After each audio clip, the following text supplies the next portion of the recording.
Un olivier sur sa tête posée, de longs doigts tout abîmés. De loin, il inquiète les passants apeurés et pressés. Son habit fait de plumes une à une accolées nous laisse à penser qu'il pourrait s'envoler. C'est l'homme oiseau, il parle subtil au volatile, qui lui répond doucement à mi-voix, imperceptible. C'est l'homme oiseau qui se déplace en mode habile dans cette nuée de petits cris pour nous quasi inaudibles.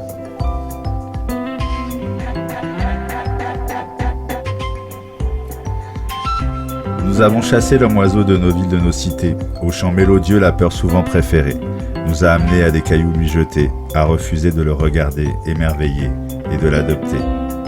L'homme oiseau est parti sans se retourner, au froid glacé de son vieux manteau troué, le majeur au ciel fort pointé, il nous a dit de surtout ne pas le regretter.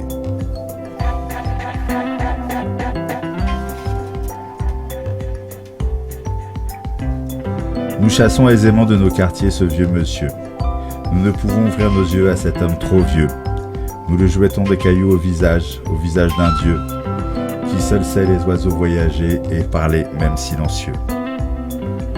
Regarde donc cet homme joyeux et comprends son monde merveilleux. Tu ouvriras sûrement tes yeux à un espace vertigineux, qui te permettra dédaigneux de comprendre ton regard haineux, à la poésie aux mots teigneux, où volent les oiseaux floconneux.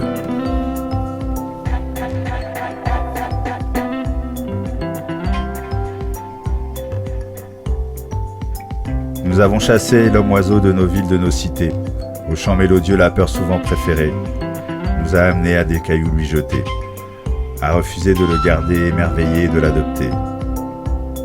Mais l'homme oiseau est parti sans se retourner, au froid glacé de son vieux manteau troué, le majeur au ciel fort pointé, il nous a dit, surtout, de ne pas le regretter. Nous avons chassé l'homme oiseau de nos villes, de nos cités, au chant mélodieux la peur souvent préférée nous a amenés à des cailloux lui jetés, à refuser de le regarder émerveillé et de l'adopter. L'homme oiseau est parti sans se retourner, au froid glacé de son vieux manteau troué, le majeur au ciel fort pointé. Il nous a dit, surtout, de ne pas le regretter.